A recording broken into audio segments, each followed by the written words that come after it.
जोशी जी। हेमराज को फोन लगाओ। जी। हेलो। मोदी जी आपको इंटरव्यू देना चाहते हैं।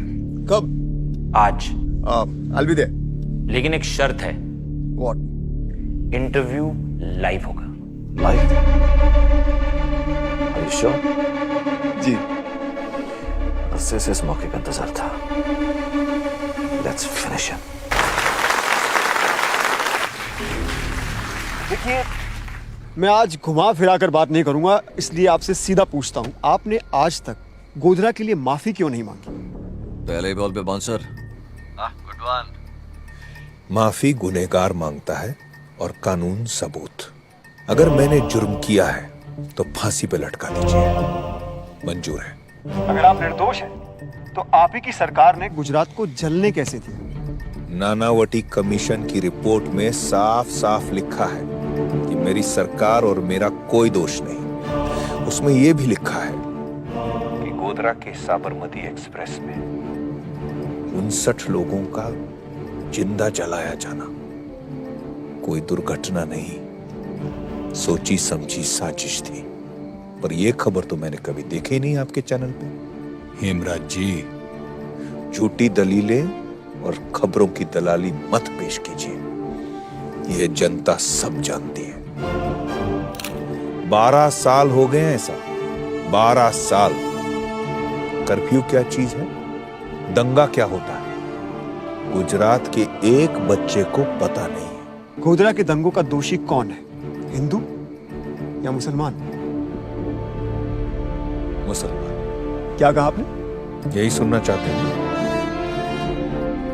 मुसलमानों के लिए हिंदू दोषी और हिंदुओं के लिए मुसलमान।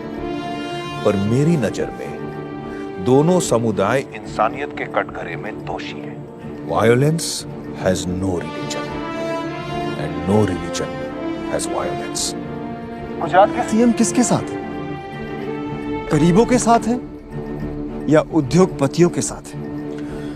तरक्की के साथ। अब देखिए, पूरे विश्व ने हमारे गुजरात डेवलपमेंट मॉडल को सराहा है। लेकिन कांग्रेस का मानना है कि ये आपका गुजरात डेवलपमेंट मॉडल फेक है, ये आपकी मार्केटिंग की एक सिर्फ जादूगरी है और कुछ नहीं। भैया, हम तो सिर्फ मेहनत करते हैं, जादू तो केंद्रीय सरकार करती है। ब्लैक मैजिक, सब गायब, देश की तिजोरी गायब, नौजवान के रोजगार गायब, कोयला गायब, बिजली गायब, यहां तक कि प्रधानमंत्री जी की आवाज भी गायब।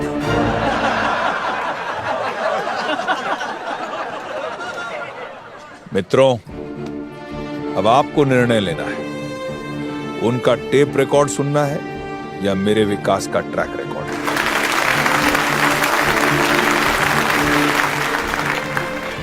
ये वर्क नहीं हो रहा है, लाइन चेंज करो। अब हम करते हैं पूरे देश की बात।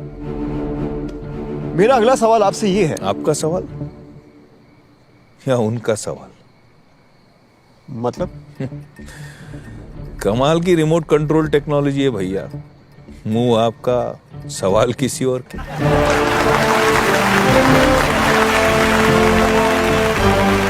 चलिए पूछिए। सुनने में आ रहा है कि अब आप पीएम बनने के सपने देख रहे हैं। आपके विरोधियों का मानना है कि अगर मोदी पीएम बनते हैं तो एक और कारगिल होगा। अगर मोदी पीएम बनते हैं तो हमारे चाइना के साथ रिश्ते खराब होंगे। अगर मोदी पीएम बनते हैं तो वो हिंदूवाद को बढ़ावा देंगे। अभी एक लाइन में तो 4 बार आपने मोदी को पीएम बना दिया। मुझसे ज्यादा लगता है आप सपने देख रहे हैं मेरे पीएम बनने के। मजाक नहीं मोदी जी, लोग सच में डरे हुए हैं कि अगर आप इस देश के प्रधानमंत्री बनते हैं तो पाकिस्तान और चाइना के साथ हमारी एक और जंग होगी। आप कश्मीर के मुद्दे को भड़काएंगे और देश के टुकड़े टुकड़े हो जाएंगे। पाकिस्तान को जन्म किस पार्टी ने दिया था? 1947 में अखंड भारत के टुकड़े टुकड़े किस पार्टी ने किया?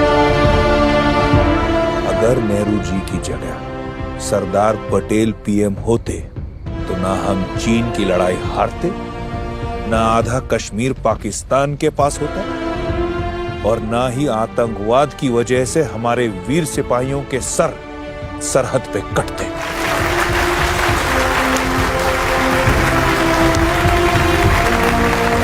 लेकिन मोदी जी, हमारा हिंदुस्तान एक सेक्युलर देश है और लोगों को डर है कि आप इसी हिंदुस्तान को हिंदू राष्ट्र बना देंगे। आप समझते हैं हिंदुस्तान का मतलब? क्योंकि हिंदुइज्म सिर्फ एक धर्म नहीं, एक सोच है। हिंदुइज्म की वजह से ये देश सेक्युलर है, क्योंकि मूर्ति पूजा करने वाला एक पंडित भी हमारे लिए हिंदू है और बुत परस्ती में ना मानने वाला एक इंसान भी हमारे लिए हिंदू है। धर्म से नहीं, संस्कृति से। सिर्फ हिंदुस्तान ही ऐसा देश है जहां नमाज सड़क पे पढ़ी जाती है और गणपति का जुलूस भी निकलता है। फ्रांस और स्विट्जरलैंड जैसे बड़े बड़े सेक्युलर देशों में हिजाब बैन है साहब, हिंदुस्तान में नहीं। पाकिस्तान का राष्ट्रपति सिर्फ एक मुसलमान हो सकता है।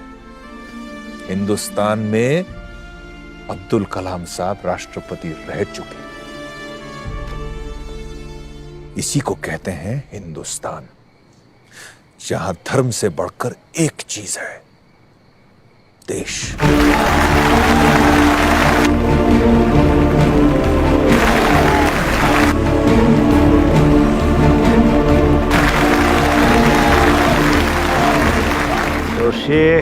ये सब छोड़िए मोदी जी, ये बताइए कि जब तक आपके ऊपर गोधरा कांड में चल रहे एसआईटी कोर्ट की क्लीन चिट नहीं मिल जाती, आप प्रधानमंत्री कैसे बन पाएंगे?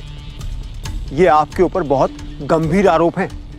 जनता तो छोड़िए, आपके खुद की पार्टी आपको कैसे स्वीकार करेगी? इसका जवाब आपको अगले 30 सेकंड में मिल जाएगा। वो क्या कहते हैं आपकी भाषा में, ब्रेकिंग न्यूज है, आपके लिए और उनके लिए भी। मोदी जी, जय हिंद। अभी कुछ सवाल बाकी है।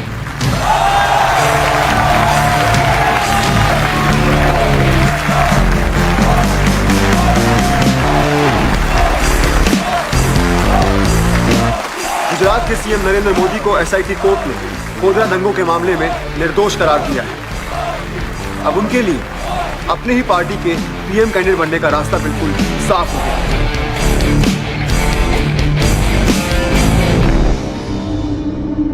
गजब का जुनून है इसकी आंखों में। अगर मोदी जीता तो पाकिस्तान को हरा देगा।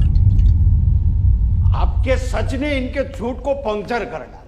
गाली देने वालों को ताली बजानी पड़ी। हाँ सर, इंटरव्यू का रिस्पॉन्स जबरदस्त है। अरे रीजनल लीडर है वो, सिर्फ गुजरात में पॉपुलर है। अगर दिल्ली में राज करना है उसे तो पहले यूपी जीतना होगा। यूपी तो अपना खड़ा है, वो यहाँ से तो नहीं, कोशिश भी नहीं करेगा।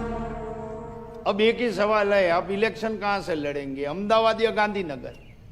बनारस। बनारस? ECD, आपके कारनामे तो छेड़ तक गिना सकता हूं साहब। अंग्रेजी सीखना कोई बड़ी बात नहीं, हम तो अंग्रेजों को हिंदी सिखा देंगे। भूलो मत उसने गुजरात में क्या किया था। मौत का सौदागर है वो। उसे जीतने दिया तो पूरे इंडिया को गुजरात जैसे बना देगा।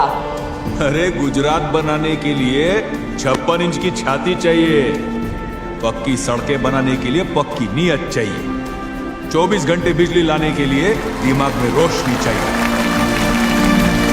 हाँ, मैं सौदागर हूं, लेकिन मौत का नहीं, विकास का। आप किसका सौदा करते हैं जी? है कोई जवाब? मेरी आखिरी रैली पटना के गांधी मैदान में होगी और ये जंग दिल्ली में ही जाके खत्म होगी। सही कह रहा है ये। गांधी मैदान की रैली इसकी आखिरी रैली होगी। इस बार हम जिहादी नहीं, फौजी भेजेंगे। लड़के हमारे, और लिबास आपकी। कब पहुंच रहे हैं आपके अफसर? पहुंच चुके हैं दिल्ली। कोई मोदी की लहर वहर नहीं है। बट मैम, सारे सर्वे यही दिखा रहे हैं और हमारी इंटरनल रिपोर्ट भी यही कह रही है कि वो हमसे बहुत आगे निकल गए हैं। He is winning ma'am. एक बुरी खबर है मैम। अब क्या? इंटेलिजेंस ब्यूरो के रिपोर्ट्स के हिसाब से हिंदुस्तान में कुछ टेररिस्ट घुस आए हैं जो मोदी को मारना चाहते हैं। ये तो बहुत बुरी खबर है। जी। ये कोई मीडिया की अफवाह या पॉलिटिकल चाल नहीं है नरेंद्र भाई, ये इंटेलिजेंस की कंफर्म रिपोर्ट है। सर, आतंकवादी पटना पहुंच चुके हैं, खास आपको टारगेट करने के लिए गांधी मैदान पर। ये रैली आपको कैंसिल करनी ही पड़ेगी ना? नहीं,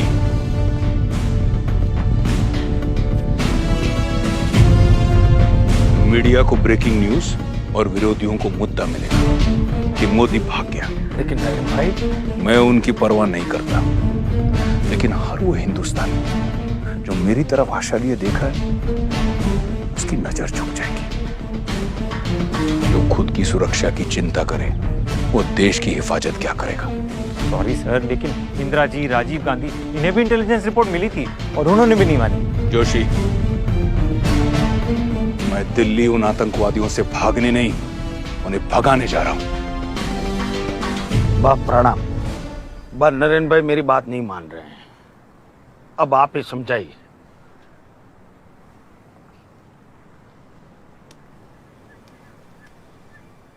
प्रणाम बा।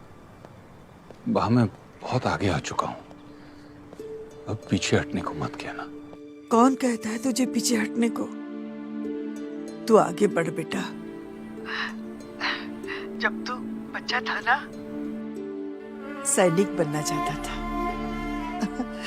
अब देख, बिना वर्दी के तू सैनिक बन गया। बात तू रड़े छे?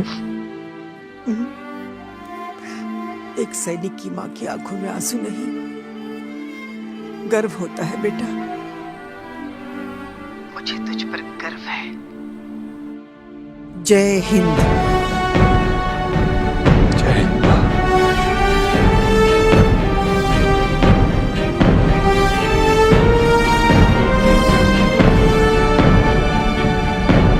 कल शाम 7 बजे पटना गांधी मैदान। इस देश की किस्मत बदलनी है, पहले अपने भाग्य का सामना करना पड़ेगा।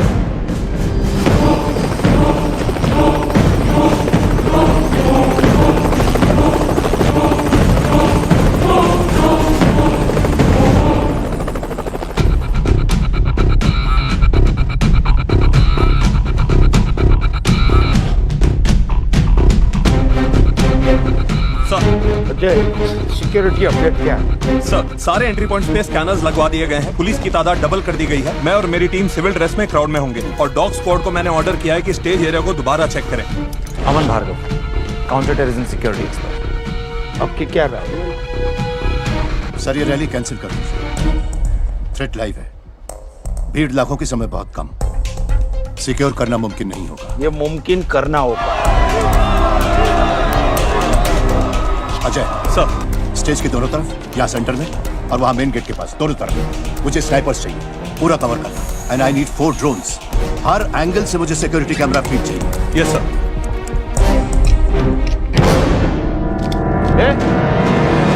इधर क्या कर रहा है? कुछ नहीं सर, आ रहा हूँ। स्टेज पे वायरिंग कर देगी जल्दी। Okay sir. मुझे ड्रोन का फीड देना।